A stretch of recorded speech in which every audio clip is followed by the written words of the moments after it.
క్రీస్తునందున్న ప్రియులకు ప్రేమతో వందనాలు తెలియజేస్తున్నాను. మార్చి నెల 30వ తేదీ 2025. ఈరోజు యెషయా గారి ద్వారా దేవుడు మనకు చేస్తున్న వాగ్దానం ఏమిటనగా, యెషయా గ్రంథము 26వ అధ్యాయము 3వ వచనం. ఎవని మనస్సు నీ మీద ఆనుకొనునో వానిని నీవు పూర్ణ శాంతి గలవానిగా కాపాడుదువు, ఏలయనగా అతడు నీ యందు విశ్వాసముంచి ఉన్నాడు. ఆమేన్. నా ప్రియమైన సహోదరి సహోదరులారా, ఈనాడు మానవునికి సమస్తము దొరుకుతున్నాయి. డబ్బును, బంగారమును, పరువు ప్రతిష్టలను, పేరును, గొప్ప గొప్ప పదవులెన్నిటినో కలిగి ఉన్నాడు. కానీ అతని మనస్సుకు నెమ్మది లేదు. నెమ్మది లేని జీవితాన్ని జీవిస్తున్నాడు. మరికొంతమంది సంసారంలో నెమ్మది లేదని సంసారాన్ని వదిలి సన్యాసులుగా మారిపోతున్నారు. నిజమైన శాంతి, నిజమైన నెమ్మది ఎక్కడ దొరుకుతుంది అని మనిషి అనేక రకాల ప్రయత్నాలు చేస్తూ ఉన్నాడు. అయితే ఎవని మనస్సు అయితే దేవుని మీద ఆనుకొని ఉంటుందో, ఎవడైతే దేవుని యందు విశ్వాసం ఉంచి బ్రతుకుతూ ఉంటాడో వానిని దేవుడు పూర్ణ శాంతితో నింపుతాడని, పూర్ణ శాంతి గలవానిగా నింపి కాపాడుతాడని దేవుడు వాగ్దానం చేస్తున్నాడు.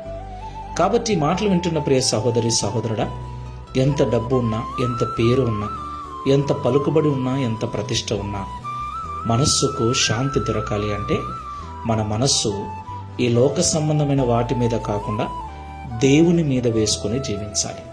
మనము దేవుణ్ణి ఆనుకోవాలి.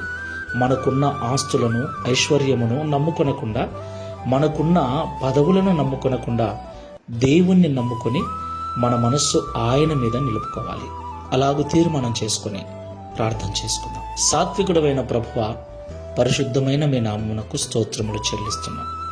నిజము తండ్రి, నేడు మానవుడు ఎన్నిటినో జయిస్తూ ఉన్నాడు, ఎన్నింటినో కలిగి జీవిస్తున్నాడు. కానీ ఎన్ని ఉన్నా మనస్సుకు నెమ్మది లేక, రాత్రి సరిగ్గా నిద్ర పట్టక, తిన్న ఆహారం అరక్క అనేక రకాల ఇబ్బందులు పడుతూ ఉన్నాడు.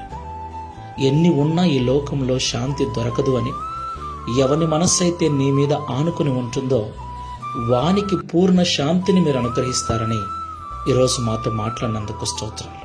ప్రియ తండ్రి, ఈ ప్రార్థనలో ఏకీభవిస్తున్న వారు డబ్బు ఉంటే, పదవి ఉంటే, ఉద్యోగం ఉంటే, పేరు ప్రతిష్టలు ఉంటే, శాంతముగా నెమ్మదిగా జీవిస్తానని అనుకుని పొరపడుతూ ఉంటే, ఈ మాటల ద్వారా వారి హృదయాలు మార్చబడి ఎన్ని ఉన్నా వారి మనస్సు నీ మీద వేసుకొని నిన్ను ఆనుకొని జీవించే కృపను అనుగ్రహించమని, తద్వారా ఈ లోకంలో జీవించినంత కాలం పూర్ణ శాంతి కలవారముగా జీవించి నీ సన్నిధికి చేరుటకు సహాయం చేయమని, తద్వారా ఈ దిన వాగ్దానమును మా అందరి జీవితంలో నెరవేర్చి మీ నామమును మహిమపరచుకున్నాము.